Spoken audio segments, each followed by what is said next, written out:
The origin story of this podcast is a deeply personal one. After surviving an out-of-the-blue catastrophic stroke that nearly ended my life, I survived against all odds. Today, I'm living with life-altering disabilities and still trying to understand how to do my creative best within this story I could have never imagined living. I can truly say I'm thriving within this story because of the spiritual resources and community support I've been given. But I know my experience is the exception and not the norm. That's why my husband Jay and I founded our nonprofit, Hope Heals. Since 2013, we've been welcoming thousands of hurting people to experience belonging and belovedness through our spaces, resources, and communities. From our family summer camps to our accessibility first coffee shop to this very podcast, our mission of making hope accessible is only possible through the support of generous donors. If my story or spaces have ministered to you this year, consider partnering with me. You can make a one-time or monthly donation at hopeheals.com/support. Every gift makes hope more accessible to more people. And because Hope Heals is a registered 501c3, your donation is completely tax deductible. Thank you, guys. Hello, GoodHard Story podcast listeners. Today is a special day, friends. My guest today is unlike anyone else I know. Andy Crouch is a genius writer, thinker, speaker who is inviting Christians to be creative and generative culture makers. His books have deeply shaped my worldview and faith journey, and I'm honored to have collaborated with Andy in recent years through his work at Praxis. You might want to be prepared to take notes during our conversation today, because Andy Crouch shares more wisdom per minute than just about anyone else I know. So I hope this time together blesses and refreshes you, sweet friends. So let's jump in and welcome Andy. Hello, Andy. Hello, Katherine. I am.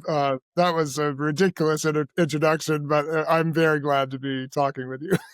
Hilarious that you're saying that, because that wasn't the introduction. That was me opening the episode. But so now I get to be the hype girl. But I love it that you're already saying that, because now it's my turn. Andy, please hold. Friends, Andy Crouch is partner for theology and culture at Praxis, which is how I know him, actually, and we will talk more about that momentarily. He is the author of 5 books: The Life We're Looking For, The Tech-Wise Family, Strong and Weak, Playing God, and Culture Making, and I run all of them, and they're outstanding. For more than 10 years, he was editor at Christianity Today.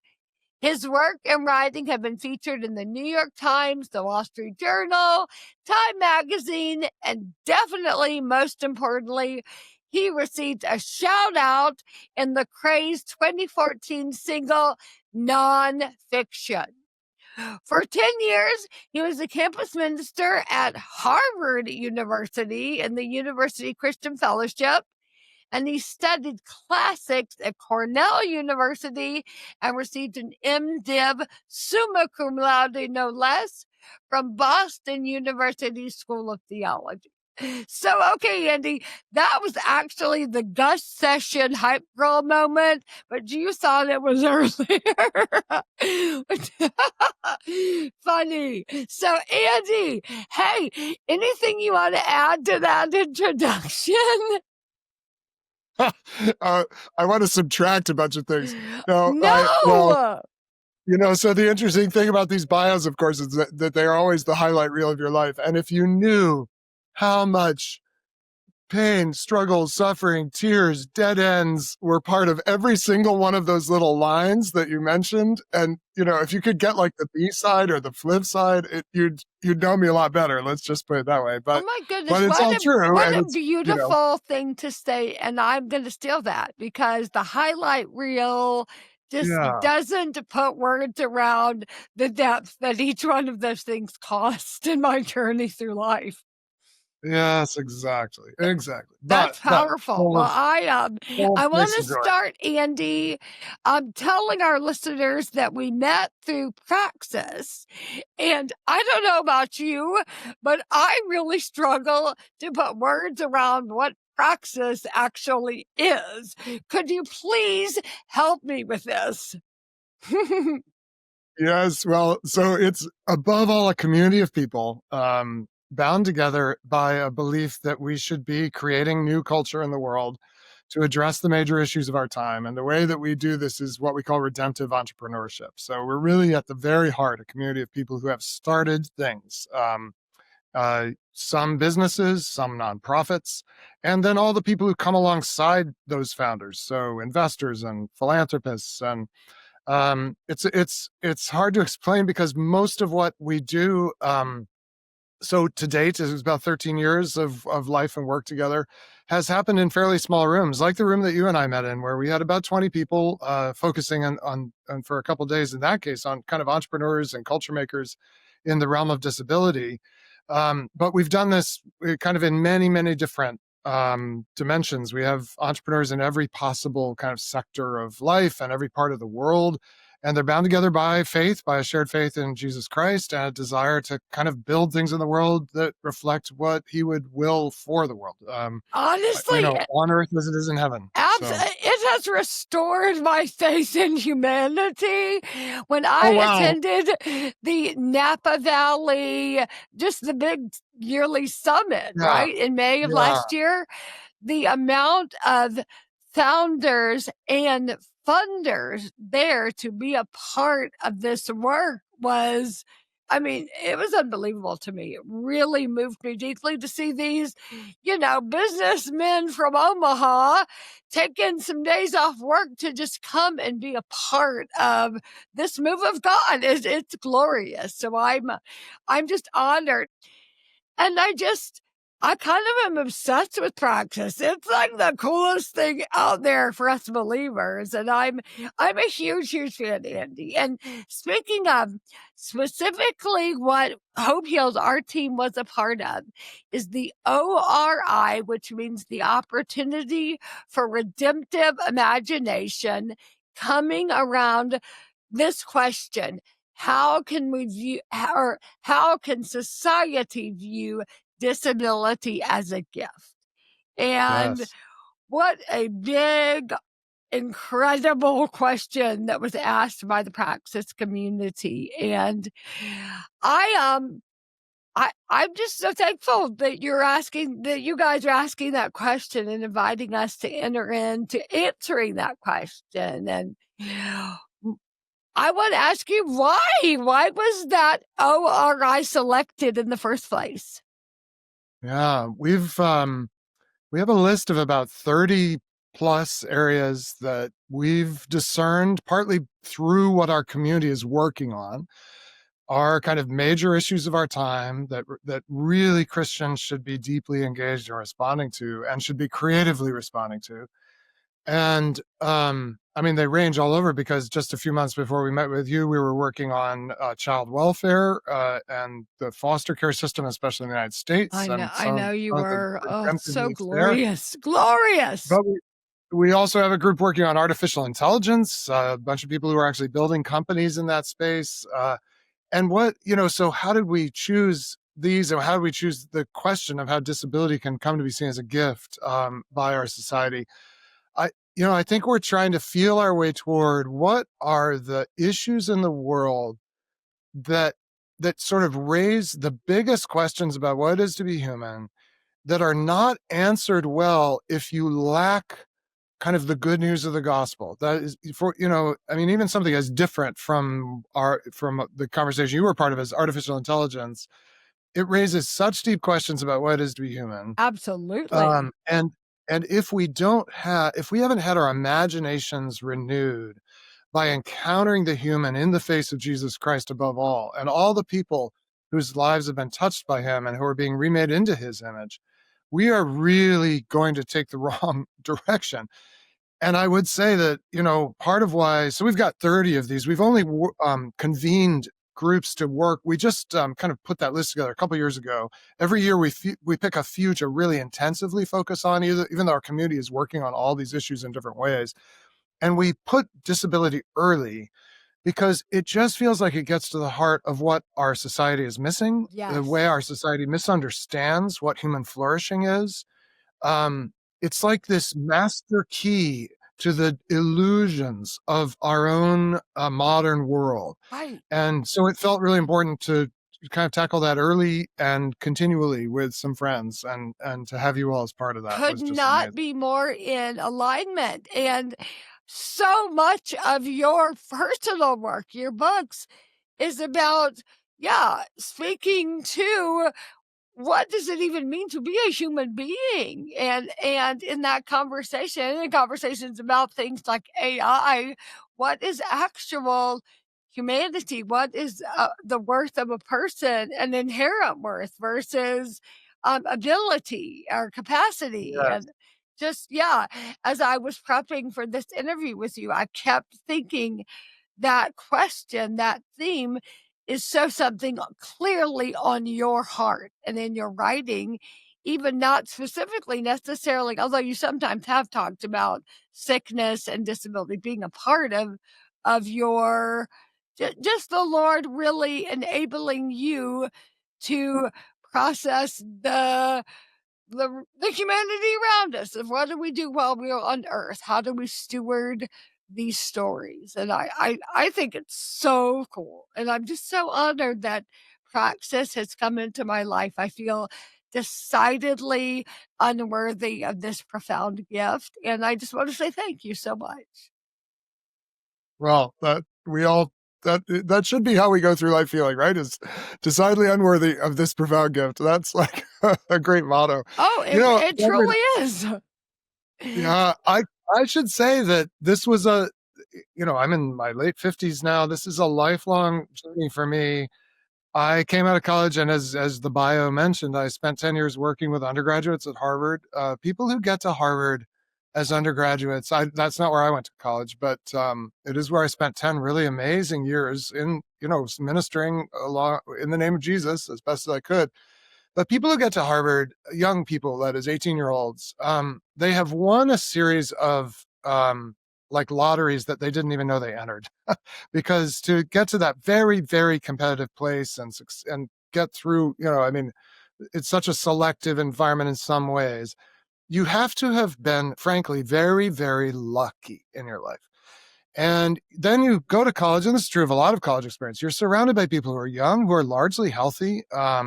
I mean, not that there aren't folks with disabilities there, and some with visible and some invisible, but the impression you get Yeah, is that the world is really working quite well, actually, when you're in right. Harvard Yard in an October afternoon and it's 72 degrees and the leaves are turning and everyone's young and smart and beautiful and very socially skilled. Mm, It's a very intoxicating environment that you really, to be a Christian there, requires this continual detox.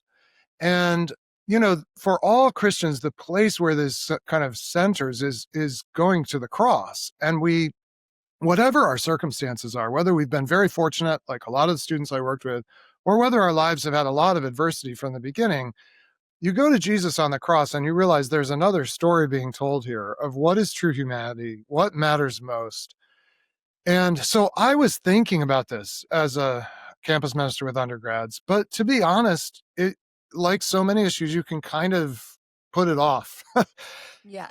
And I started writing about culture, and then I started finding myself like, am I writing just for people who are like amazing culture makers? And at Praxis, we do get to work with a lot of these people. Or is there some story that includes everyone? I think that was the question that haunted me even writing my first book, which is is culture making just for very fortunate people who get to make movies Right. or star in movies or run companies or whatever? Yes. And of course, I knew the answer was no. But I will say, as you might know from my third book, Strong and Weak, the thing that really just jump started my rethinking of things was the birth of my niece, Angela, who was born with trisomy 13, Yes. which is a very, very debilitating condition. And half of babies born with trisomy 13 who are born alive die in the first week of life. But Angela lived for almost 12 years, and her presence in our family and watching my sister and brother-in-law care for her and what it did to all of us to have this profoundly limited person in some ways in our midst for those 12 years. I mean, it is maybe the greatest gift of my life. Very close. I mean, in my top five is my niece Angela, and because of how being her uncle reoriented my own story. So it's been a long process, Yes. and I'm grateful to be trying to learn as I go through life in this way. I'm so grateful for those experiences. I want to back up for a minute before I get to that glorious nugget you've just shared. But your time at Harvard with those super lucky individuals, as you have identified, the smart and beautiful and capable, uh, in some ways, the most smart and beautiful and capable among us in the world in some ways. Probably, yeah, gathered in one spot all together like that, it would be some of the most in the world for sure.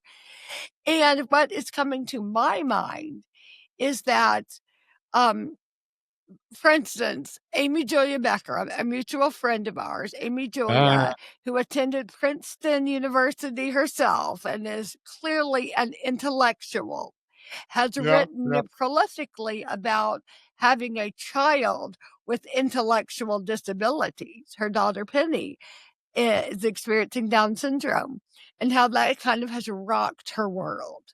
That wait, hold on, maybe the achievement available to me, the capacity for great achievement in the realms of intellect is actually the really wrong way of thinking about the world order. And I love that you have landed at that very same place. And indie culture making is a major focus of your work. And I have been so inspired by your call for Christians to generate culture rather than just consume or reject the broader culture. How do we begin making culture? Oh wow. Uh, begin where you are, I would say. Mm, So I think one of the word culture is sort of famously a really complicated one because it can mean many different things.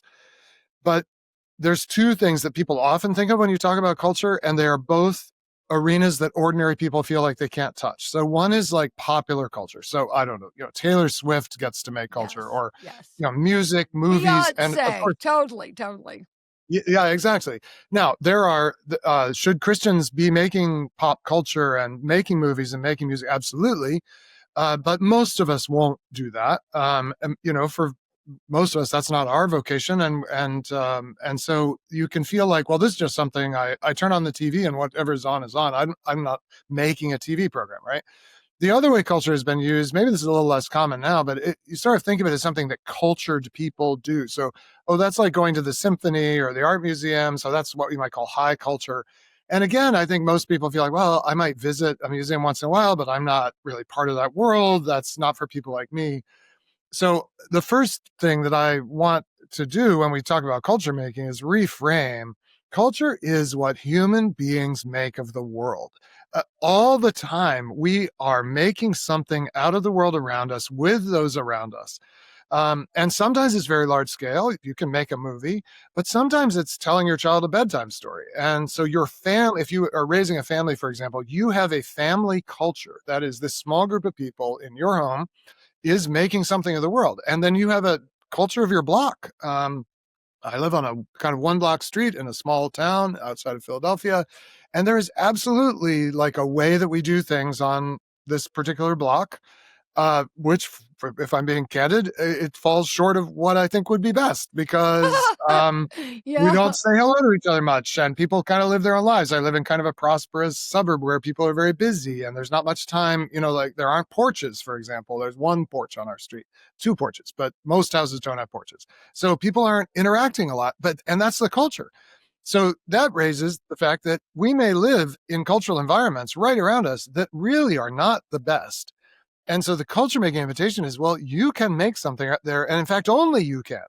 Actually, like Taylor Swift can't come in and make culture on my block. There's a responsibility for my block, my town, my kids' school, our community, that actually the people you might think of as culture makers, the sort of movers and shakers, they actually cannot touch what it feels like to be a human being in my environment in many ways. Mm-hmm. So the invitation is to sort of wake up to your capacity to create. You are every day creating and cultivating something, and then start to imagine, what could we do that would shape this in a beautiful way? And there's a lot of discernment in that, and none of us can do everything. And frankly, I'm speaking to you from a hotel room. I'm in one of these about 100 nights a year because of my own calling. Right. And that's 100 nights I'm not in my neighborhood. So I don't make as much culture in my own neighborhood as some other people on the block do. And we all have to discern, like, where am I called? But I'd start with where you are. I think it always starts with where we are. Doesn't it all? It always starts with where your feet are. Wake up to that. Ah, I love what you just said. I want to remember it and get people to record that, write that down. Wake up to the capacity you have to live a creative life, making culture right where you are. Is that what you said? Maybe And something like and by that. the way, I tell you one quick story about this, Yeah. that is related to my niece. So Angela was born with the trisomy condition. My sister and brother-in-law brought her home and raised her in their home for 12 years before she passed away. And at 5 years old, she was able to go to the local kindergarten, which was really supportive of our family and of her. And it didn't make that much sense for her to advance in grades with her classmates because that wasn't going to be her path. So she actually just stayed in kindergarten every year. Oh, okay. But that meant that there were 7 years of kindergartners who knew Angela as a classmate in this small town in kind of way up in New Hampshire, very small town. And so at her funeral, when she died just before her 12th birthday, all these children came from every class because they'd all known her. And this small town's culture was deeply transformed by the presence of Angela and her family in its midst. And there's actually now a trail that's accessible to those who use wheelchairs and so forth through the woods in the school, next to the school where all my nieces and nephews have gone, named after Angela.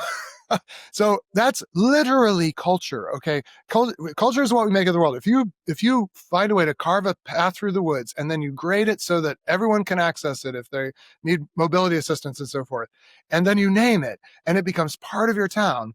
So my niece, who wasn't able to speak, had no mobility of her own, was absolutely a culture maker, Oh, as others responded to her. So it's not just something for the highly capable to do. Your limitations can also be part of creating something beautiful as other people respond to that in love. And so, what my niece lived out something that I wrote about in a book she never was able to read, of course, but she exemplified what I was writing. oh goodness. I'm gonna try to keep going after that. Something about, yeah, I mean, I'm not even going to talk about it because the congruence of everything you just talked about really has my heart and moves me very Well, deeply. So I'm just going to keep going and pretend you didn't just tell that glorious, life changing story because it will undo me because that's it. yeah, That is it. So, yeah. Andy, moving on, I read and loved The Life We're Looking For. Mm. So powerful, Andy. Wow. You are calling us in this book to rethink the technological age we are living through. This book was a plea, honestly, to regain our shared sense of humanity. What are some simple ways for us to do this in our daily lives? Well, so technology has sort of filtered its way in to almost every part of our lives, and sometimes for a lot of good. I mean, we're using technology to record this, and others will use it to listen, and it creates a moment of hopefully truth telling and encounter and emotion. And so I'm not anti technology in any way, but I don't want it to replace uh, what it is to be a person, which is a heart, soul, mind, strength, complex, designed for love. Yes. I'm taking this, of course, from the greatest commandment according to Jesus and the Jewish tradition. We are heart, soul, mind, strength, complex, designed for love. And one of the thing we need to every day ask with everything we do and don't do with technology is this helping me grow in allness of heart? So it's love the Lord your God with all your heart. So you can live a very half-hearted life if you're not careful. That is a life that has a very limited emotional range, where you basically go between the two buttons on Facebook, the like button and the dislike, like sort of, I like it, I don't like it. But you are meant to live with kind of a full emotional range. Hmm. All of us are meant to live this way. Yeah. And then soul, you have a depth of self that goes beyond the surface of who you are. That's not limited even to what your experience is about it. Like there's this you deep inside you in some sense that's meant to connect with others and with God. And you can live a shallow souled life. You can live a weak minded life. You can live a life where you don't really attend to your body and its capacity for strength and its need for exercise and that kind of thing. And technology basically gives us off ramps from all these things. So the first kind of big technological wave was machines, which replaced human strength. And of course, I'm so glad there are machines in the world. They allow us to make culture in really beautiful ways. Of course. But if I don't do anything in the course of the day, and I am physically able-bodied, and so strangely, it's so oddly, I expect that you who live with some physical disabilities actually have to pay more attention to your physical strength and like you're exerting yourself more just in a typical day than I am. Like for me, it's relatively easy, right? So I have to choose every day not to let technology just do all the literal heavy lifting for me, but to keep moving through the world, go for a walk. Same thing with the mind. Then the computers replace the mind. So now if I want, I can just let Google think for me or now AI think for me. Right. But I have to choose, like I'm going to keep developing my mind. Same with the soul, same with the heart. I think entertainment has become the way that we all feel most of our emotion. But the problem is that's at a distance, and it's also frankly designed to sell stuff alongside it. And so it's kind of manipulative. Whereas what really is meant to happen is I'm meant to tell stories, to listen to other people's stories, to make music together, to do other things together with other people in person that actually activate our range of emotion. Right. Absolutely. So this does lead to us choosing. So one of the things I do that I would so highly recommend, I did it this morning. I'm staying on the 8th floor of a hotel, but nonetheless, I got up this morning, quickly got dressed, made a cup of tea, and I took my tea downstairs and I went outside because every day, the first thing I do, or the thing I do before I look at a screen, is go out of doors. And everywhere I ever am, I've done this from the 30th floor of buildings. At my home, I can just go out the front door. It's a little easier. But every morning I start my day out of doors. And it's this just incredible thing that happens. You wake up, generally your mind is racing to some extent with expectation, with anxiety, with anticipation, whatever. The things you're thinking about as you kind of wake up and get going on the day. Yeah. And that's true for me anyway. And if I were to pick up my screen at that point, it would just amplify all that stuff. And I'd be like swept into the maelstrom of what do I need to respond to and what's going on in the world and so forth. But instead, I leave all those screens dark and I go outside and I always try to get out under the sky, like get out from under a canopy, as it were, and get under the sky. And just remember, I'm a creature. God made all this. I sort of take in a few deep breaths. I smell the air, whatever aromas may be there. Some summer mornings in New York is not the greatest Yeah, aromatic yeah, experience. I'm sure. Uh, uh, Whatever it is, like you're like, oh, this is a really big world, and I'm really small, and that's okay. And I find myself praying without even having to try to think to pray. What am I doing there? I'm just trying to awaken my heart, soul, mind, strength, capacity before technology channels it and narrows it. Yeah, And yeah, so just being aware that these devices, though they're useful, and when we're, frankly, for children, I wish they almost never saw them, but for adults, we need them. right. Um, but for even for us who do need them in our daily life and work, and sometimes can they, especially for those with disabilities, sometimes a key part of like being able to move through the world is technology, which is Absolutely. great. But just realizing there's another life that I need to be cultivating that I'm not going to get from my devices, especially from my screens. So that might be Absolutely. at least one way to think about it. Technology has been a profound gift to many in the Oh, disability community. absolutely. For instance, my stroke was in 2008, which is when I became a person living with disabilities. And I used that iPhone for 10,000 things I didn't need the day before. And I'm so glad that it exists in some ways. It's complicated. Um, I have Right, of seen the course. tremendous benefits of Yes. technology being utilized by the community of people who cannot easily leave their house, get out into the world, communicate with others, all the things. And yet, oh my goodness, a double edged sword. Whoa, for sure.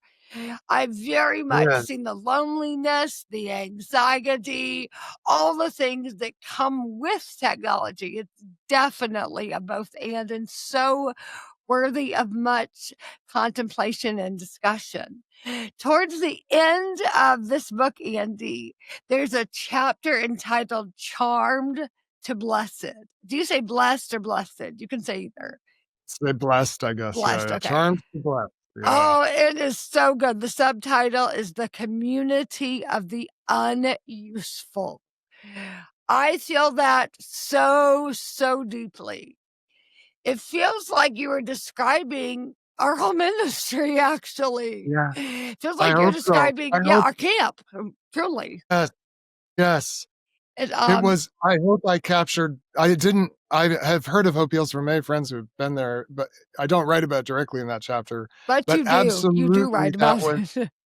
yeah, it's exactly what I have in mind as I try to invite people to realize, like, a lot of what we call blessed, I mean, this is sort of the key opening idea, at least. Well, a lot of what we like hashtag blessed, is actually just charmed, which is like Prince Charming came along in your life for a little while and you had amazing stuff, but it's not the same as blessed. And yeah, this is I'm so glad I'm not surprised, but I'm so glad you land on that chapter because it's one of the most important things to me I've ever written is that Oh my chapter. gosh, I can't tell you how much it's marked my life until your framing of that. I had never connected that for the first 26 years of my life, I had always identified blessings as me, as my life is being blessed, like Yes, absolutely. Never as my life pre-stroke was quite charmed for sure. But blessing is a whole entirely different thing. I am living such a blessed life right here, right now, with profound disabilities and loads of issues in my life. My goodness, that um yeah, that's just gold, Andy. I love that you wrote it that way. So we have this camp community where families with disabilities come to camp, and we have a coffee shop where half of our employees are living with disabilities of all kinds. So I'm seeing up close two ecosystems with a number of people who are decidedly not quote unquote useful, as you wrote as the subtitle. Usefulness wouldn't necessarily be on the tip of my tongue, but not the able-bodied, not typically able-bodied would be what I would say left and right. And I love that once again you put language to this. you seem to understand how needed the least capable among us are. And I just think that is incredibly cool that you are identifying that.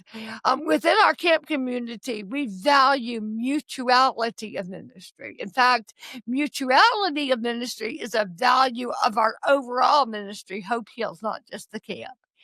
And I can't tell you the number of volunteers who pay money to come serve at our camp, who leave on the last day of camp and are like, I don't really know what's happened. I came to serve, and yet I'm leaving changed. I'm leaving deeply served.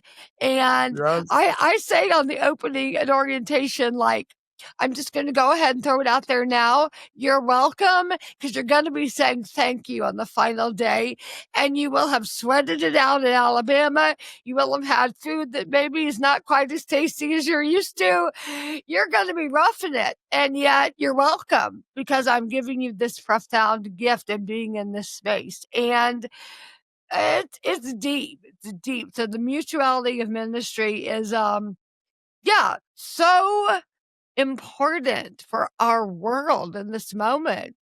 I love that you are recognizing this fact and calling us to live in this way that is not finding our value in how we can perform, achieve, but rather in our inherent worth in who we are. And that is what truly speaks. And it's Hmm. glorious.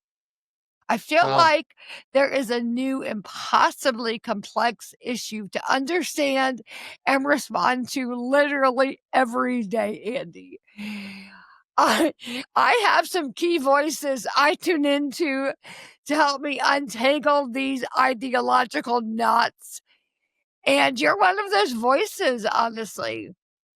What is your process, if I may ask, for understanding the complex issues of our day through the lens of the gospel? Oh, wow.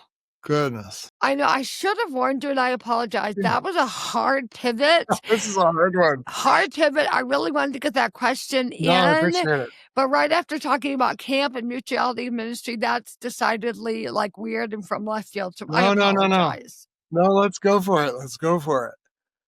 Well, I have a couple thoughts, actually. I mean, gosh, things are coming at us really fast, right? I mean, especially once you do, which at whatever point in the day you do turn on the screen, you're like, oh, Right. wow, there's a lot happening. There's Yeah, lots of yeah. that may affect me and people I care about and things I care about. What do I make of it? You know, the main thing I would say, I hope this doesn't sound odd, is I actually think we have to be pretty slow to be sure we know what's happening. Now, when, this is a very difficult thing because one of the things the world is full of is, the world is full of haste. And haste always, in one way or another, leads to, if I can put it this way, leads to violence. So haste is when a person or a system is exceeding the capacity of healthy kind of growth and is trying to rush through to get to some end.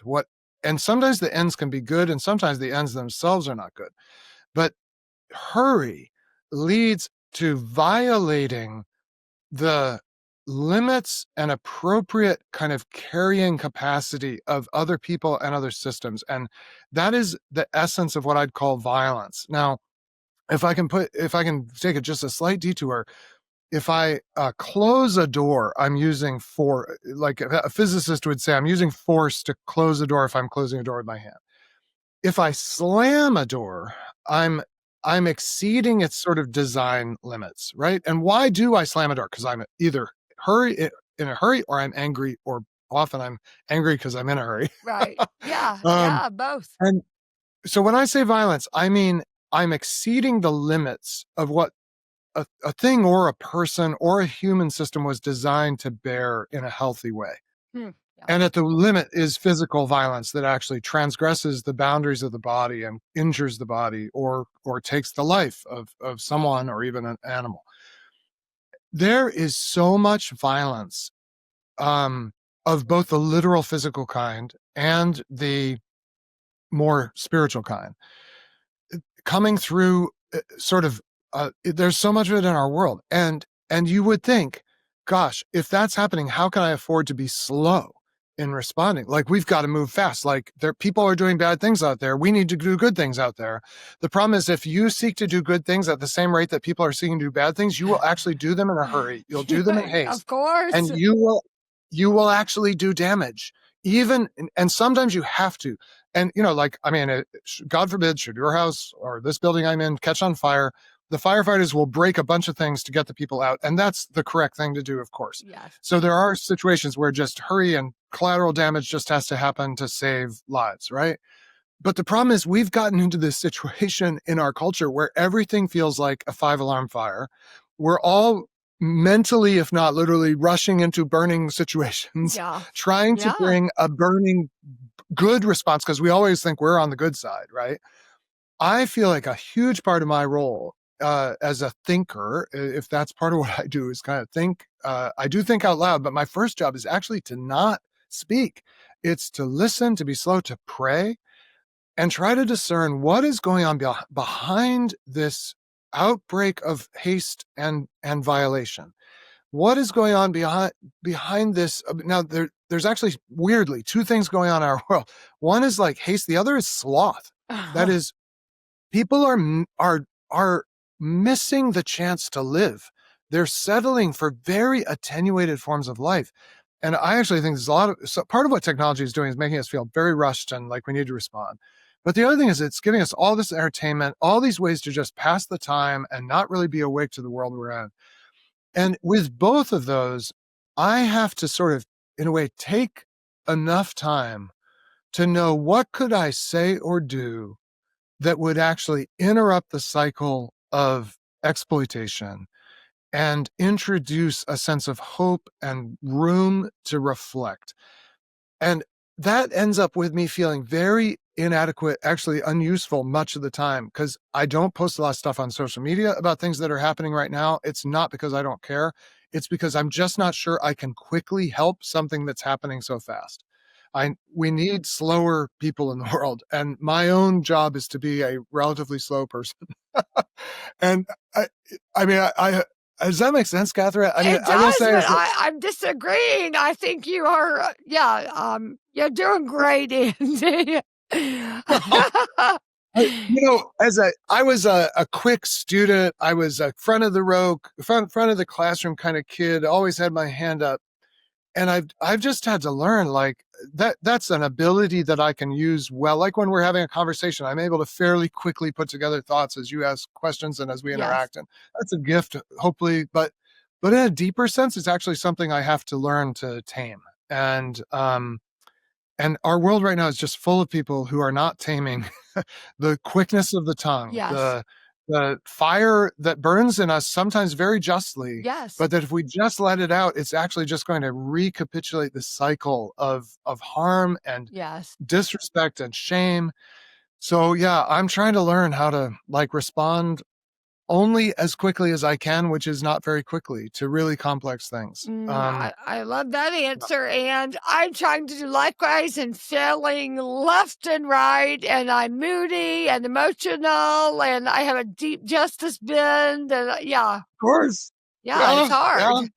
I And- have been and I- doing a deep dive, Andy, in this recent season into soul formation, spiritual formation, and just what that looks like. And I'd love to ask you, if I may, in this season of your life, what is the most influential force of spiritual formation?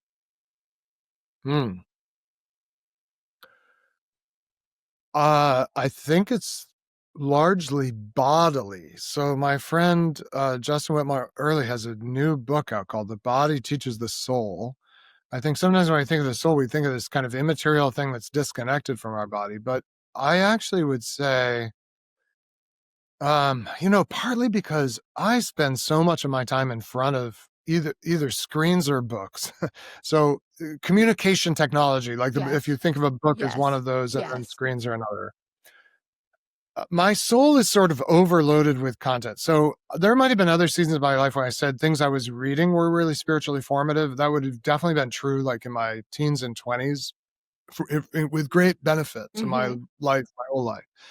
But I will say in this season, where so much of my professional life is like looking at words, basically, that what is formative for me is it is actually that very short, sometimes time outdoors, first thing in the morning. It's I do take exercise seriously, and for me, that's primarily in the warm months on a bicycle. It's walking year round for me. I know not every, I'm very conscious. Right. Not everyone listening to this has these Yes. options, but I'm just sharing for myself. Absolutely. It's moving through the world without words in front of me. Um, and but doing that kind of with my body fully engaged, which the other thing is my life is so sedentary. I mean, Right. was talking with a woman who works in a kind of a professional job and does a lot of work from home, and her 4-year-old or 5-year-old daughter said, "Mom, I think I figured out what you do. You frown at a screen. Like that's what you do for work. Is frown at a screen." Oh, yeah, seriously. Don't we And when you think all? about kind of how we all look when we're like locked in on our laptop or whatever, Oh, her daughter's yeah. right. Like, yeah, it is what you're doing. So this is a long way of saying I am praying best when I'm not in front of a screen, when I'm you actually attending to my physical reality. Um, uh, I mean, the other time that I pray, maybe as much as any other time of the day, is I do all the dishes in our house and washing dishes. We have a dishwasher that does kind of the routine dishes, but there's always some left over. So Right. every day I'm spending part of my day with my hands in this warm, soapy water and, doing all that. And gosh, that's just where where the things bubble to the surface that I need to bring to God, the anxieties, the fantasies, the kind of disordered realities of my life, and also a kind of clarity often emerges that I don't get actually when I'm just sitting down trying to think and pray. Mm. I sort of find I need to be in some embodied way moving for that to happen. Right, in this season of my life. So cool. I think those thoughts over the dishes, might be some really good things for the rest of us to learn, like those nuggets you're getting, so keep doing the dishes, and keep Uh, going. no plans to stop. They show up every day somehow. So Yeah, yeah, hey, that's so relatable, though. Who doesn't have housework and oh my time to gosh, think? I love that. yes. Andy, I know you take weekly Sabbath and regular sabbaticals very seriously and have since you were very young, actually.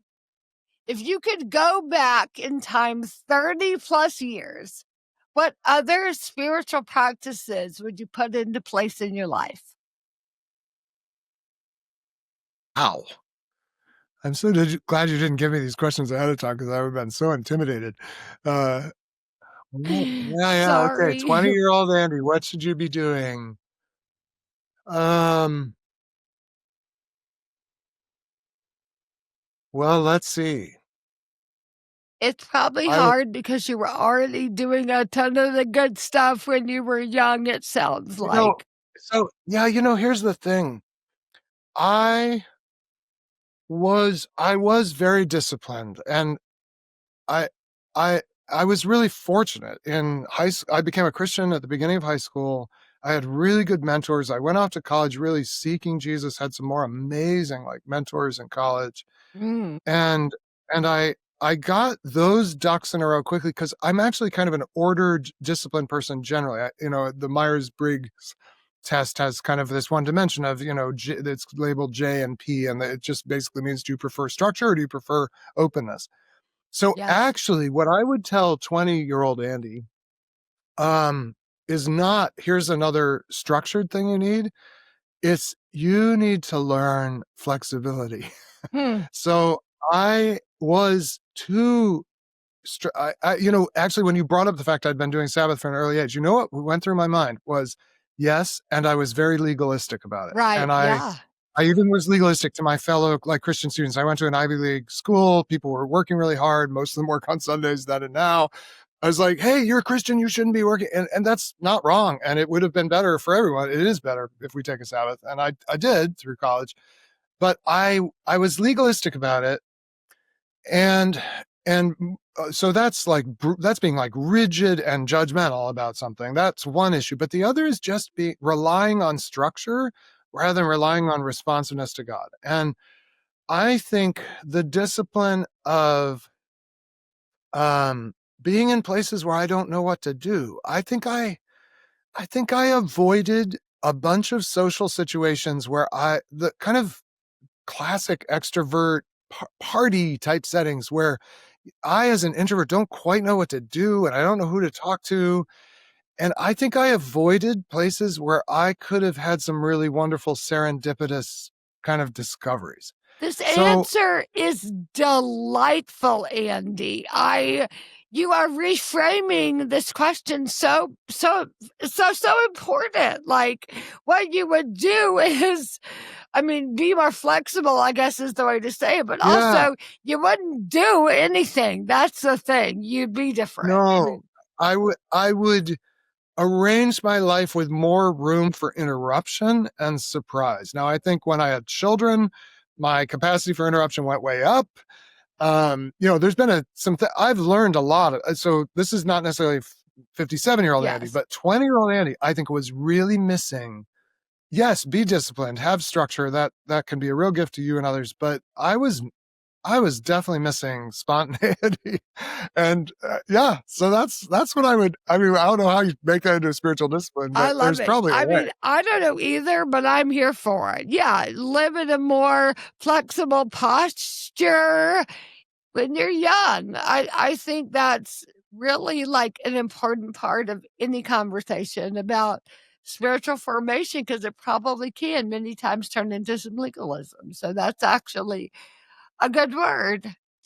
And the last official question for you. This is the Good Hard Story podcast where we all know too much to think life is one note. Life is both good and hard at the same time. Those are not mutually exclusive.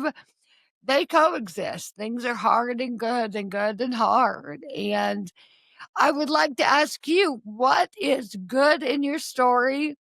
What is hard in your story? And how are you living in the tension of both of those in your good, hard story? Well, I suppose in almost every like major part of my life, I could answer that kind of in my daily work and Right. my marriage and being a new grandfather, which frankly is the one thing I would say it's almost all just good at the As moment. a side note, my husband and I are both firstborns, and both of our parents, we made grandparents, and they all say it's the only thing in life that is not underrated. So they're with you. Yes, exactly. So that's Yeah. like the one. Maybe that's good for now, though. As she grows and life will happen to her, Yeah. and my heart will be broken alongside hers, and maybe by her. You never know. Oh, yeah. But for the moment, but I will tell you what comes very much to mind. Is on the other end of the generational spectrum, caring for my mother now. My father had ALS and died of ALS about 3 years ago, and that was about a 2-year journey with him. He was about 80 when he died. My mother is living with dementia, though she remembers a lot of things. That can mean many different things, of course. But she knows who I am. She remembers her wonderful life. But her life now is less wonderful. It's Yeah. a life Yeah. of a lot of loss, and she's 85, 85 this year. And she needs support to live, so she's in an assisted living environment, and I'll see her tomorrow, actually. And every month, she lives pretty far from me, so I have to drive or fly to get. And I've just said, Mother, my sister lives very near her, but for me, it's a travel. And I've said, I'm going to be with you at least once a month, sometimes twice a month for your whole length of days. And um, I think my my parents did not have a perfect marriage and so forth, but they kept their promises to each other, and there were many wonderful things about their life. And I think being with someone who we cannot truly say her best days are ahead. Her best days were with my dad, Yeah. and Mm. I think that nonetheless, she herself and we are trying to make the most of the days we're given, and yet they're limited. And I go there and I'll spend 2 days with her a weekend coming up here, and not that much will happen if I can be totally Right. candid. Yes, of Um, course. there's a bit of a Groundhog Day. We'll probably talk about a lot of the same things that we've talked about before. Of course, I'll have a bunch of great grandchild pictures to show her, and that'll be amazing. And but it's this, I get to live in with many of my days a very kind of expansive life, a lot of opportunity, a lot of amazing people, a lot of promise and hope, genuinely. And with my mother in this stage of her life and really joining her in it, those aren't the words for it, Right. but the words are love and memory and a certain kind of legacy, because they had just 2 kids, but they had gosh, can I count, six grandchildren, including Angela, now deceased. Like, their story goes on, and this is absolutely the epicenter of GoodHard. Also, we're living this with my wife's parents. My mother-in-law is living with very advanced Parkinson's, and with a lot of, it brings in its late stages a lot of confusion and fear, really, and that's just life with them right now. Wow. So, It like, truly, this, truly the epicenter of the good hard life it because, is, oh, it's because these are the most precious people we've been given, right? And they poured out their lives for us as their children in just amazing ways. And now we live with them through this season of their story. And I will say, ALS in particular, and I know there will be people listening who have direct experience with this. I'll just say my own family's experience. It's a very hard disease to watch because of the way it progresses and the one-way direction of the progression, and you lose a lot. cannot Uh, imagine. yeah, and yet, I would say in particular, the last month of my dad's life, about 2 years, he had a fairly short course, partly because of his advanced age anyway. The last month had the most. Now, I should say my father did not believe in God. He had no experience of the reality of God himself. I don't think it was because he didn't want to, but it just wasn't something he had access to. Um, I haven't there that last month of his life had more evidences of the, like, actually, I would almost say resurrection power of God in my dad's life and in our family up to his last day than I ever could have anticipated. It was really wild almost, and such a gift. Um, and it actually gives me a lot of hope, even in the midst of a much slower story with my mom. Like, we just don't know what's around the corner, even when they tell you you have a progressive disease or that, whatever. And it may progress as forecast in one dimension, Yeah. but do not underestimate the unexpected things that are going to happen that aren't on the chart and aren't on the roadmap. And the last month of my dad's life had multiples of these that just leave me saying, oh my goodness, like, don't be afraid, of what's coming, because yes, everything you fear may come true. But there will be these whole bunch of things you didn't even know to hope for that will actually happen in the midst of that story. Well, So it seems that's to what we me live with my dad. everything you fear may come true, but everything you hope for may also come true. It's the Yes, reality. yes, What a gift. What a beautiful answer, Andy. Thank you for trusting our listeners and myself with what must be some of the most beautiful and yet painful moments in a human being's life is watching the sure. decline of their own parents. I'm not Yeah, there yet, but I will be, and, it's really, really hard. Even now, I'm 43 years old, and they're calling me right now the panini generation, that we're pressed on all sides. We got these kids and aging parents. Yeah, yeah, but I think, probably you'd say it's actually later on too, and it's all pressing, it's all hard, it's all pressing, and and wow, it's thank you. grace That under is pressure. truly Good. Yes. Amen. Amen.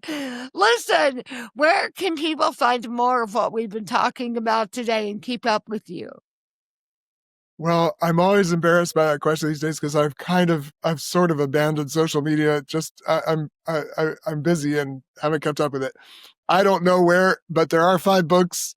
And I always say, if I do something worth knowing about, someone will tell you. So Absolutely. Okay, and that someone is me in this moment. AndyCrouch.com. Duh. That's the yeah, well, clearest there place is a to website. There Yeah, is a Andy website Dash. and it has all things Andy Crouch. So go there, andycrouch.com, I think it is. Or Yeah, with figure it out. with a Type it into Google, people. And yeah. you can get all the books everywhere books are sold. And Andy is prolific and brilliant. So I'm sure he's all over the place. So find him wherever you you are wanting a good nugget, but not first thing in the morning. Go outside and not throughout the days because you're being sucked in by technology and fed a violent system of lies. Anyway, this has been so good, so rich. I'm incredibly grateful for your generosity in giving me this time, Andy. Thank you. Thank you, Katherine. You are also a generous one, and I'm just so grateful. Thank you. Well, I hope our paths cross again very Yes, soon, soon. Andy. And until then, God bless you and your profound ministry. You are in full-time ministry, whether you know it or not. You may know it well, that you are a voice informing a generation. And I stand forever grateful